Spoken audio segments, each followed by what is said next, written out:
이사야 6장에서 우리는 들어도 깨닫지 못하고 보아도 알지 못하는 백성을 살펴보았습니다. 그 마음이 둔하여져서 하나님의 말씀을 보아도 들어도 알지 못하는 이 백성, 그런데 하나님의 이 경고가 현실로 드러난 예가 바로 이어지는 7장에 등장하고 있습니다. 바로 유다의 왕 아하스입니다. 아하스는 하나님의 말씀을 들어도 깨닫지 못하고 보아도 알지 못함으로써 은혜를 거부하는 불신을 행합니다.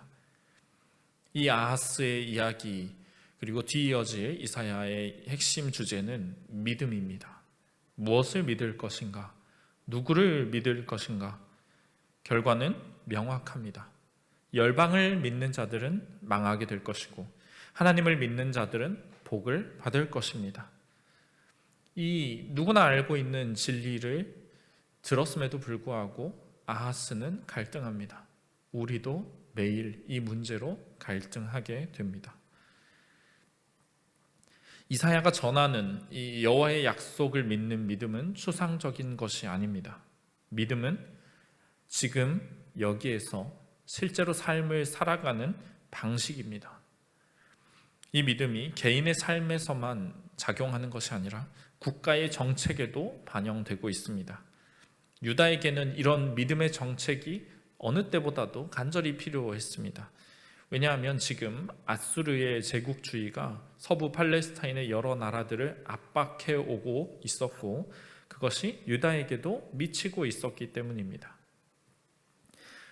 이사야가 전하는 것은 이 상황에서 진정 중요한 것이 정치적인 술수를 사용해서 이런저런 나라들과 동맹을 맺고 꾀를 내는 것이 아니라는 점입니다.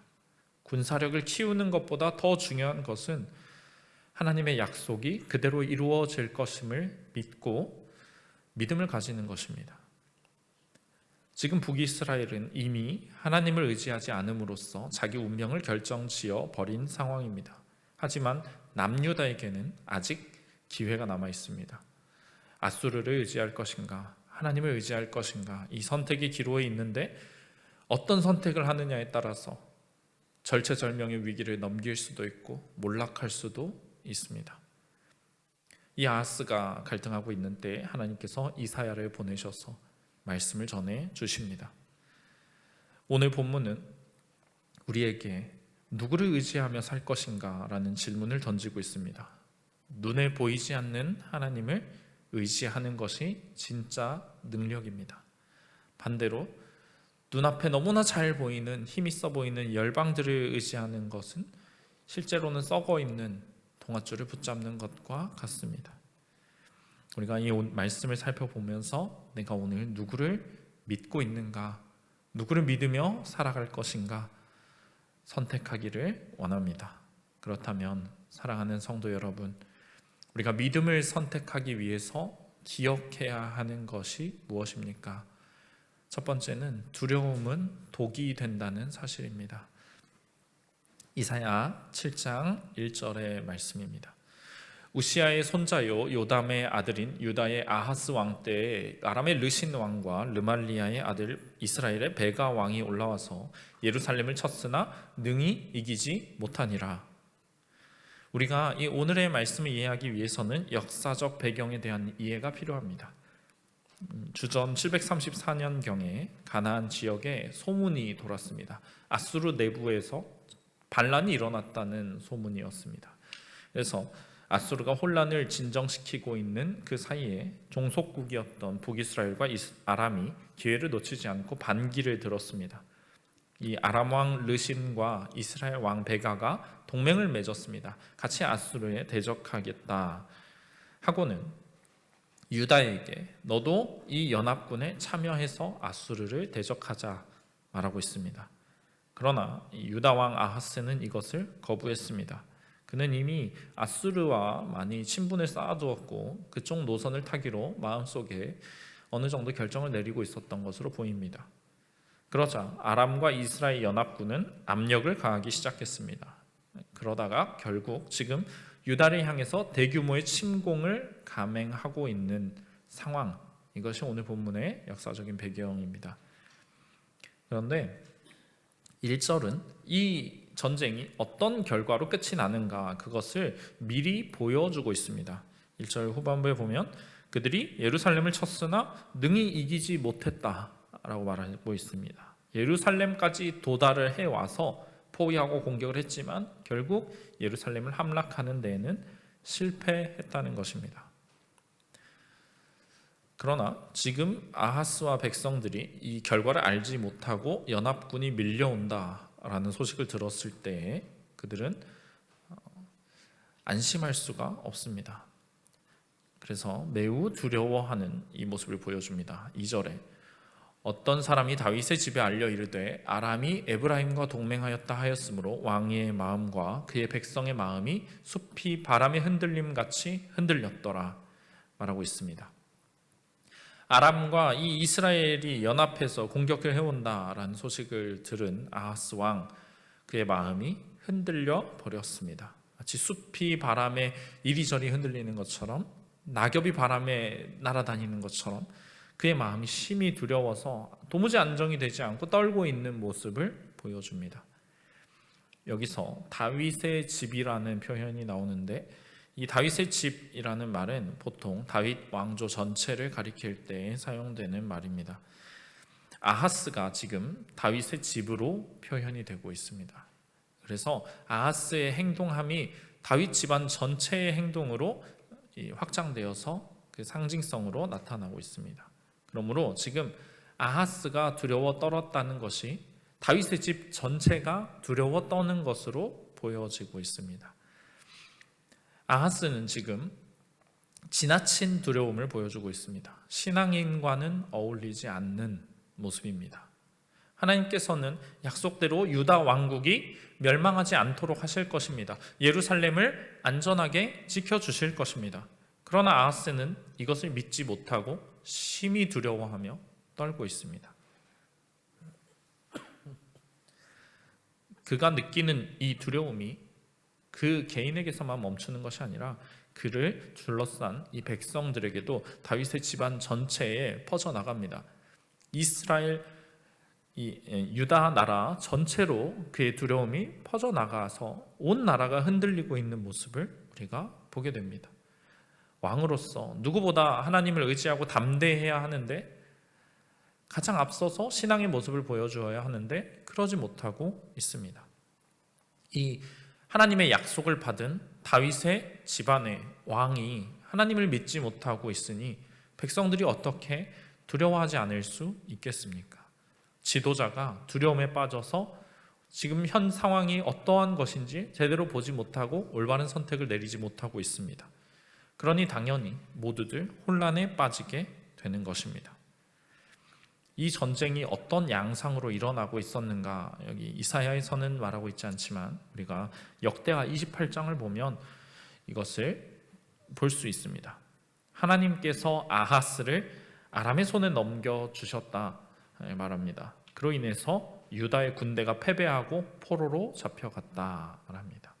이스라엘 군대도 유다에 큰 피해를 입혔는데 용사 12만 명이 죽고 왕의 아들, 왕의 부관이 죽임을 당했다 기록하고 있습니다. 이 소식을 들었을 때 아하스는 큰 두려움에 빠졌을 것으로 생각이 됩니다. 사실 꼭 아하스가 아니라 누가 당하였더라도 두려움에 빠질 만한 상황입니다. 내 군대가 다 패배했고 이제 남은 것은 이 성읍 예루살렘밖에 없는데 이 백성들이 어떻게 저 군대를 막아낼 수 있을까 하는 생각이 들지 않았겠습니까? 저와 여러분이었다 하더라도 과연 두려움 없이 담대할 수 있었을까라는 생각이 듭니다. 우리가 살아가다 보면 이것보다 훨씬 더 좋아 보이는, 훨씬 더 작은 문제 앞에서도 우리는 두려움에 빠지게 됩니다. 내 재산상에 큰 손해가 날 것처럼 보이는 때에, 가족 중에 누군가 질병의 문제에 시달리고 있을 때, 불확실해 보이는 저 미래에 대한 걱정 때문에 두려움에 빠집니다. 숲이 바람에 흔들리듯이 내 마음이 이리저리 환경에 영향을 받아서 흔들리는 그 모습을 우리가 보게 됩니다. 밤잠을 설치고 두려워합니다. 그러나 이러한 두려움은 우리의 믿음을 좀먹는 독과 같습니다. 하나님께로부터 우리를 멀어지게 만들고 우리의 주변에까지 퍼져나가는 독입니다. 1절에서 가장 먼저 밝혀주고 계시듯 이 전쟁의 결과는 어떠했습니까? 저 강대해 보였던 두 군대는 결코 예루살렘 성을 함락시키지 못합니다. 능히 이기지 못했다 얘기하고 있습니다. 두려워할 이유가 사실은 없었던 것입니다. 하나님께서는 이처럼 우리에게 때로는 어려움을 겪게 하십니다. 유다가 처음부터 이 연합군을 그들의 국경에서부터 막아냈던 것이 아닙니다. 많은 것을 내주었지만 가장 중요한 부분은 하나님께서 지켜주셨습니다. 때로는 우리도 이처럼 하나님의 보호하심 아래 있더라도 일부분은 어려움을 겪을 수 있습니다. 내 삶이 조금씩 무너지는 것처럼 보일 수 있고 많은 손해가 나는 것처럼 보일 수 있습니다. 그러나 하나님께서는 우리의 가장 중요한 부분은 결코 해함당하도록 내버려 두지 않으십니다. 우리에게 약속을 해주셨기 때문입니다. 그런데 그것을 우리가 두려워하고 지레 겁을 먹고 의심하게 되면 문제가 생기는 것입니다. 두려움은 불신앙의 증거입니다.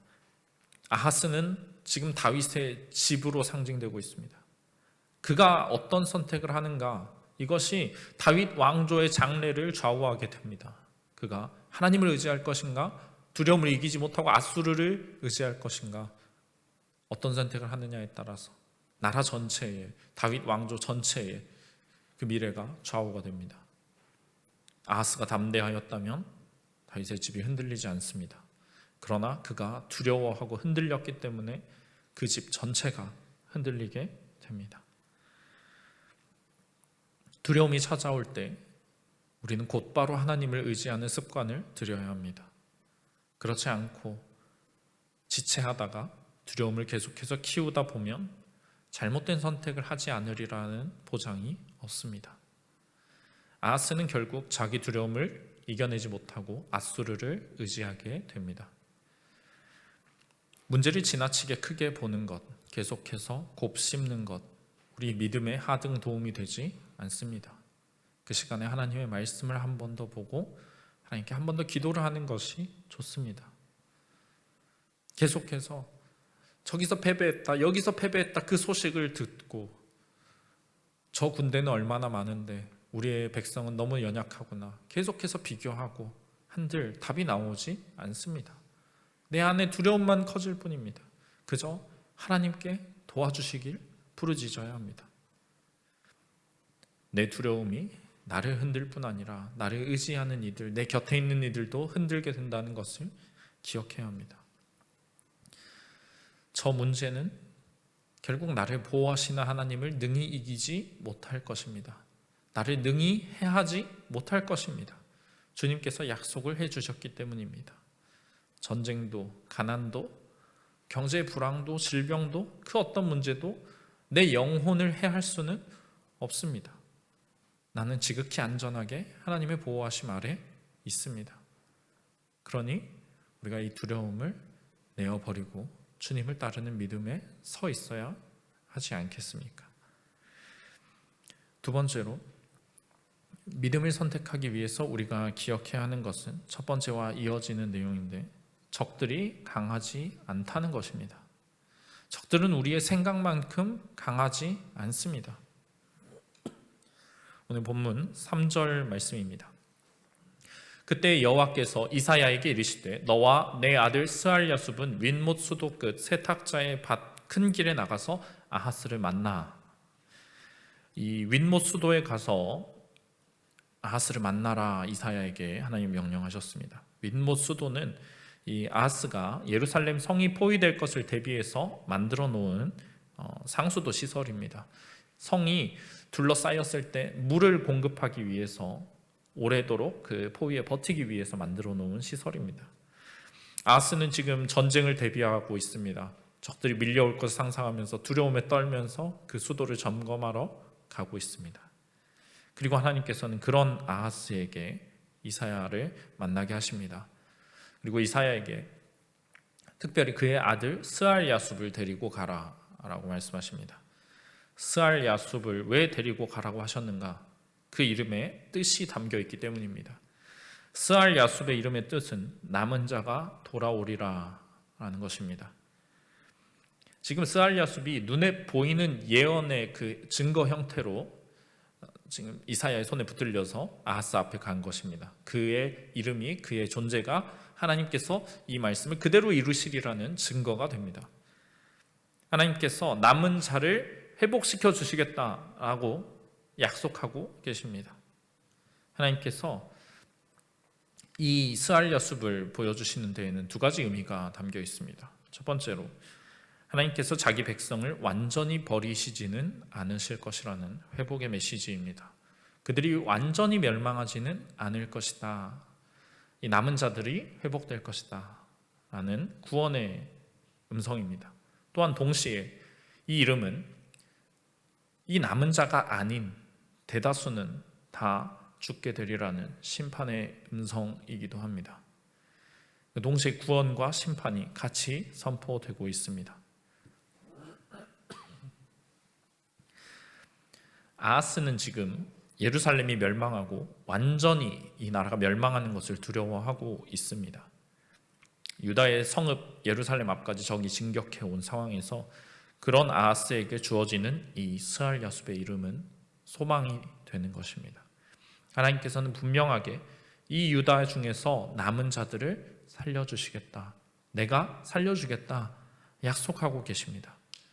그리고 이어서 하나님께서는 아하스에게 네가 겁내는 저들을 두려워할 필요가 없다 말씀하십니다. 저들에게는 네가 두려워할 만한 요소가 전혀 없다고 말씀하십니다. 4절 말씀입니다. 그에게 이르기를 너는 삼가며 조용하라. 르시는과 아람과 르말리아의 아들이 심히 노할지라도 이들은 연기나는 두 부직갱이 그루터기에 불과하니 두려워하지 말며 낙심하지 말라. 지금 몰려오고 있는 저 르신과 아람과 르말리아의 아들, 엄청난 소리를 지르면서 군대가 몰려올 상황인데 그들이 심히 노한 것처럼 보이더라도 사실은 연기나는 부직갱이에 지나지 않는다라고 말합니다. 저들의 군세가 아주 막강해 보이고 활활 타오르는 불처럼 너를 태워버릴 것처럼 보이지만 사실은 이미 불은 다 꺼져 있다고, 연기만 남아있는 이 부직갱이 다 타고 남은 그것에 지나지 않는다라고 말씀하고 계십니다. 아하스 너의 눈에 그것이 보이지 않을 뿐이라고 하나님은 말씀하십니다. 아하스의 관점에서는 아람과 이 에브라임이 자기를 멸망시킬 것 같은 위협으로 여겨집니다. 그러나 하나님께서 보시기에는 이 두 나라가 아무것도 아니라는 것입니다. 너의 유다의 운명에 아무 영향을 끼칠 수 없는 존재들이다. 왜 겁을 내느냐 말씀하고 계십니다. 우리가 이처럼 하나님의 관점에서 이 사물을 바라보는 것이 중요합니다. 우리가 하나님의 어떻게 이것들을 바라보고 계시는가 관심을 갖지 않으면 언제나 문제가 생깁니다. 일시적인 것에 너무 관심을 많이 쏟게 되고 정작 하나님께서 중요하게 여기시는 그 정말 중요한 것에는 관심을 덜 가지게 마련입니다. 우리가 이런 하나님의 관점을 부지런히 찾지 않으면 하나님은 영적인 일에만 관심이 있으시고 실제적인 문제에는 관심이 없으시다라고 결론을 짓고 오해하게 됩니다. 아하스가 이 하나님의 말씀을 제대로 믿지 않았다면 어떻게 생각했겠습니까? 저기 아람과 이 이스라엘의 군대가 몰려오고 있는데 이게 내게 가장 중요한 문제인데 하나님은 여기에 관심을 두지 말라고 하시니 하나님이 우리를 정말 몰라도 모르시는구나 생각하지 않겠습니까? 우리도 이런 생각을 가질 때가 있습니다. 나는 당장 내 경제적인 문제 때문에, 내 정신적인 문제 때문에, 내 가정과 일터에서의 수많은 문제들 때문에 괴로운데 거기에만 신경이 집중되어 있는데 왜 하나님께서는 이런 일에는 관심을 갖지 않으시고 다른 것들을 보라고 하시는가? 더 중요한 일이 있다고 말씀하시는가? 이해를 할 수 없게 됩니다. 하나님의 보시는 그 시선에, 하나님의 관점에 우리의 마음을 두지 않으면 적들이 너무나 강해 보이게 되는 것입니다. 아하스는 지금 저 아람과 이스라엘에 맞서기 위해서 내가 뭘 해야 할까? 아수르에게 동맹을 맺어야겠다 생각하고 있습니다. 하나님을 전혀 생각하지 못하고 있습니다. 이 마음이 흔들리고 있는 아하스에게 하나님께서는 이렇게 말씀하십니다. 너는 삼가며 조용하라. 무슨 뜻입니까? 아무것도 하지 말도록 유념하라는 뜻입니다. 경거망동해서 잘못된 선택을 하지 말라고, 가만히 있으라고 하나님은 말씀하고 계십니다. 저 아람과 이스라엘은 연기나는 두 부직갱이 그루터기에 불과하다고 말합니다. 지금 막 연기를 뿜어내면서 하나님의 백성을 위협하는 것처럼 보이지만 사실은 이미 세력이 다해가고 있습니다. 하나님께서는 이 사실을 알고 있습니다. 실제로 역사적으로도 그들은 예루살렘을 침공해서 성공하지 못했고 금세 아수르에게 짓밟히고 맙니다. 다시 자기 나라를 지키기 위해서 허겁지겁 돌아가게 됩니다. 그러나 일이 이렇게 되기 위해서, 잘 풀리기 위해서는 필요한 조건이 있습니다. 유다가 하나님의 말씀을 순종해서 아무것도 하지 않고 하나님의 도우심을 구하고 있는 것입니다. 자기 힘으로 열방을 의지하고 우상을 의지하는 것이 아니라 하나님을 찾아야 합니다. 만약 유다가 하나님을 의지하는 대신에 아수르와 동맹을 맺는다, 하나님께서는 이것을 용서하지 않으실 것입니다. 불신이요 적극적인 반역의 행위이기 때문입니다. 지금 아하스는 선택을 강요받고 있습니다. 정치적인 동맹, 행위에 의지해서 자기의 구원을 얻어낼 것인가, 아니면 하나님과의 약속을 무조건적으로 믿어서 구원을 얻어낼 것인가. 5절 말씀입니다. 아람과 에브라임과 르말리아의 아들이 악한 꾀로 너를 대적하여 이르기를. 이어서 하나님께서는 지금 이 에브라임의 왕과 아람의 왕을 가리켜서 르말리아의 아들이다, 그리고 뒤에 보면 다브엘의 아들이다 라고 표현하고 있습니다. 이 두 왕을 이름으로도 불러주지 않으십니다. 마치 이름조차 기억할 필요가 없는, 가치 없는 작은 이들과 같다, 네가 주목할 이유가 전혀 없다 말씀하고 계십니다. 그리고 우리는 여기서 하나님께서 직접적으로 말씀하시지 않고 있지만 아하스에게 당연하게 떠올랐을 한 가지 사실을 기억하게 됩니다. 이스라엘의 왕 베가가 르말리아의 아들이라고 불린다면 유다의 왕 아하스는 누구의 아들로 불려야 합니까? 아하스는 궁극적으로 하나님께서 세우신 왕인 다윗의 아들로 불려야 합니다. 하나님께서 그래서 그를 다윗의 집이라고 부르고 계십니다. 하나님께서 너의 왕위가 영원하리라, 너의 나라가 내 안에 서 있으면 굳셀 것이다 말씀하셨던 그 다윗의 아들인 아하스는 지금 하나님의 약속을 믿어야 합니다. 저 사람의 아들에 지나지 않는 저들의 위협을 겁낼 이유가 없다는 것입니다. 하나님께서 주신 약속, 그것이 나에게 있는데 왜 그것을 의지하지 않고 다른 세상의 헛된 힘을 의지하려 하는가? 주님이 말씀하고 계십니다. 6절 말씀에 우리가 올라가 유다를 쳐서 그것을 쓰러뜨리고 우리를 위하여 그것을 무너뜨리고 다브엘의 아들을 그 중에 세워 왕으로 삼자 하였으나, 지금 보면 아람과 이스라엘 연합군의 목적이 드러나 있습니다. 유다를 이렇게 공격해서 협박하고 회유해서 연합군으로 삼겠다는 것이 아닙니다. 유다를 완전히 무너뜨려 버리겠다 생각하고 있습니다. 아하스를 끌어내리고 우리 다브엘의 아들 이 사람을 꼭두각시 왕으로 세워놓자, 이 나라의 왕권을 차지하고 완전히 먹어버리자 말하고 있습니다. 이 무서운 계략 앞에 아하스에게 하나님이 네가 공포에 떨거나 인간적인 방법을 취할 필요는 전혀 없다 말씀하고 계십니다. 두려움에 빠져서 섣불리 행동하지 말고 강하고 담대하라고 하십니다.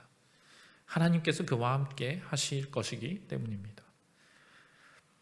하나님께서는 항상 믿음의 사람들에게 이렇게 말씀해 주셨습니다. 여호수아에게도 이렇게 말씀하시지 않았습니까? 모세가 죽고 이제 가나안 정복을 하려 하는 여호수아에게 강하고 담대하라고 하나님 말씀하셨습니다. 내가 너와 함께 있다고 사람의 방법을 의지하는 것이 아니라 하나님의 말씀을 의지해서 저 땅을 차지하라고 하셨습니다. 여러분, 우리의 대적들은 겉으로 보기에는 포효하면서 달려드는 사자처럼 보이지만 하나님께서 보시기에는 별다른 힘이 없는 존재들입니다. 실제로는 그 목에 사슬이 매어져 있고 이빨도 발톱도 다 뽑혀서 아무것도 할 수 없는 늙은 짐승에 지나지 않습니다. 여러분, 사탄도 마찬가지입니다. 실제로 우리를 해할 능력을 가지고 있는가? 그렇지 않습니다. 하나님께서 우리를 보호해 주십니다. 하나님의 허락 없이 우리의 생명에 손을 대지 못합니다. 다만 그 실체가 무엇인지 알지 못하고 그 포효에 놀라서 겁먹고 죄를 짓고 거기에 머머가는 사람들이 고통을 받을 따름입니다. 여러분, 우리의 지혜와 힘이 제한적이라는 사실을 인정해야 합니다. 사실 저 연기나는 부직갱이와 같은 저 군대도 유다의 힘으로는 막아낼 수가 없습니다. 그러나 우리의 용기와 우리의 힘은 우리와 함께 하시는 하나님께 있습니다.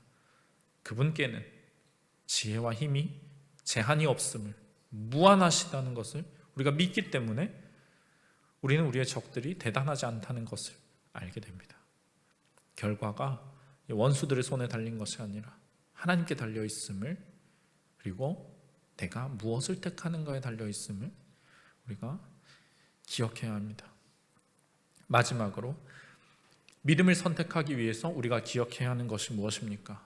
믿지 아니하면 서지 못하리라는 주님의 말씀입니다. 7절 말씀입니다. 주 여호와의 말씀이 그 일은 서지 못하며 이루어지지 못하리라. 하나님께서는 이 아람과 이스라엘이 꾀하는 유다의 멸망이 서지 못할 것이고 이루어지지 못할 것이다 말씀하십니다. 두 왕은 자신들의 계획을 공포하고 온 군대에게 이 사실을 이루겠다고 만천하에 얘기합니다. 그러나 하나님께서는 너희가 꾀하는 악한 일이 결코 서지 못할 것이고 이루어지지 못할 것이다 말씀하십니다. 우리 하나님이 어떠한 분이신지를 알고 믿는다면 사람이 우리에게, 또 환경이 우리에게 저지를 수 있는 일을 두려워할 필요가 없습니다. 그분을 믿는다면 서게 될 것입니다. 8절과 9절 말씀을 보겠습니다. 대저 아람의 머리는 다메섹이요 다메섹의 머리는 르신이며 65년 내에 에브라임이 패망하여 다시는 나라를 이루지 못할 것이며 에브라임의 머리는 사마리아요 사마리아의 머리는 르말리아의 아들이니라. 만일 너희가 굳게 믿지 아니하면 너희는 굳게 서지 못하리라 하시니라. 이 8절과 9절의 말씀은 완벽한 대칭 구조를 보여줍니다. 에브라임과 아람이 이렇게 대칭이 되고 있는데, 에브라임이 아람과 동맹을 맺어서 인간적인 길을 이미 택했습니다. 하나님을 의지하지 않았습니다. 그렇기 때문에 그들은 다시는 나라를 이루지 못하게 패망할 것이다 하나님 말씀하고 계십니다. 이와 마찬가지로 유다에게도 경고가 주어지고 있습니다. 하나님의 믿음의 길을 저버리고 아수르와 동맹을 맺는다면 너희는 굳게 서지 못할 것이다. 에브라임과 마찬가지가 될 것이다 하나님 말씀하십니다. 지금 이 믿음의 길, 하나님을 의지하고 잠잠히 기다리는 길이 인간적이고 세상적인 길에 대한 강조와 함께 대비되고 있습니다. 이스라엘과 아람이 자랑하는 동맹의 힘은 결국 아수르에게 힘없이 무너지고 말 것입니다. 그들의 지혜는 이 사람의 아들들이 자기들의 작은 머리로 고안한 것에 지나지 않습니다. 이 아람의 머리와 에브라임의 머리에 대한 말씀에서 또 자연스럽게 아하스가 느끼게 될 것은 유다의 머리가 어디인가 하는 것입니다. 유다의 머리는 예루살렘입니다. 그리고 예루살렘의 머리는 다윗의 아들입니다. 아하스는 이 사실을 분명하게 깨달아야 합니다. 아하스에게 하나님께서 주신 약속이 있습니다. 여호와께서 다윗 왕권을 보호해 주시겠다고, 유지해 주시겠다고 하신 약속이 있습니다. 아하스는 그것을 의지해야 합니다. 그러나 하나님의 약속이 아니라 아수르와 맺을 그 언약을 의지한다면, 사람 사이에 그 얼마든지 변할 수 있고 깨질 수 있는 더러운 언약을 믿고 의지한다면 그 나라는 결코 서지 못할 것입니다.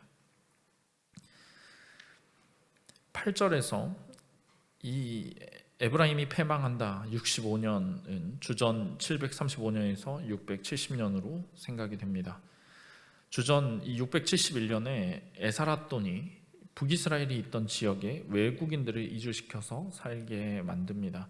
이스라엘이 완전히 멸망하고 사마리아가 멸망한 후에 이들은 다른 곳으로 강제 이주당했습니다.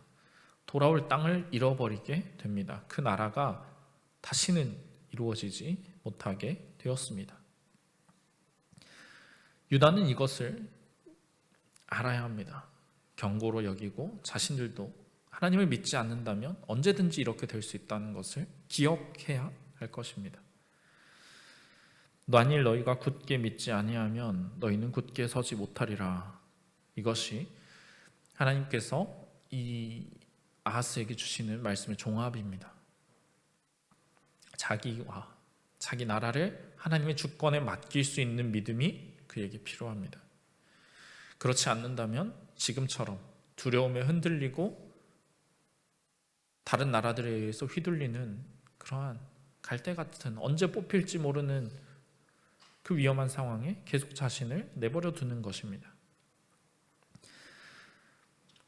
아하스는 하나님이 베푸시는 언약을 굳게 붙들기만 하면 아수르와 그 위험한 언약을 맺을 이유가 없습니다. 아수르는 아하스가 바라는 그 평안을 제공해 줄 수 없습니다. 그럴 생각도 없습니다.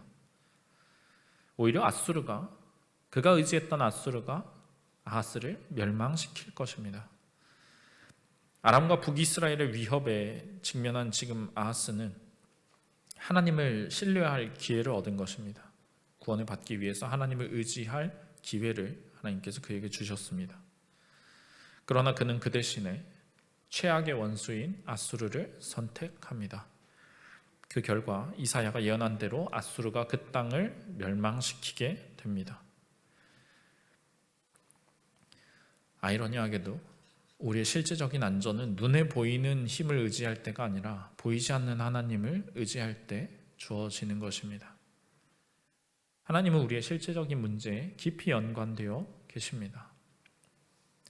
믿음은 나중에 복을 받기 위한 문제고, 지금 내 안전을 위해서는 하나님 아닌 다른 것을 택한다는 생각은 참으로 어리석은 것입니다.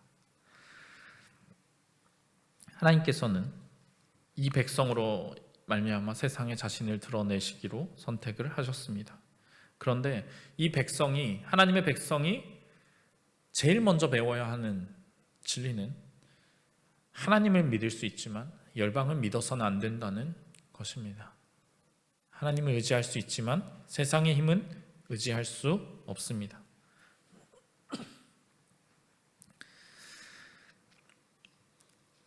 열방에 의존하는 하나님의 백성은 더 이상 하나님의 백성이 아니게 될 것입니다. 그것이 오늘 본문 7장에서 소개되고 있고 앞으로 39장까지 계속해서 이어질 큰 주제입니다. 믿음은 여호와의 백성의 실체의 핵심입니다.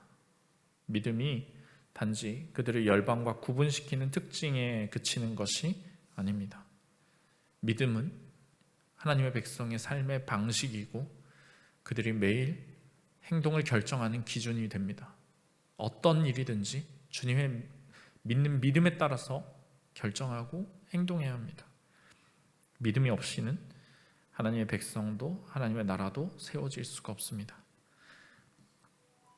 굳게 믿지 아니하는 자, 두 번 다시 굳게 서지 못할 것입니다. 우리가 이 사실을 깨닫기를 원합니다. 하나님은 내가 온전히 신뢰할 수 있는 분임을 나의 어떤 문제에도 하나님 또한 관심을 가지고 계시고 내가 그 문제에 집중하기보다 하나님을 의지하고 하나님을 찾기를 원하시는 분임을 우리가 기억하기를 소망합니다. 그 믿음대로 살아내서 믿어서 굳게 서는 저와 여러분이 되시길 간절히 소망합니다.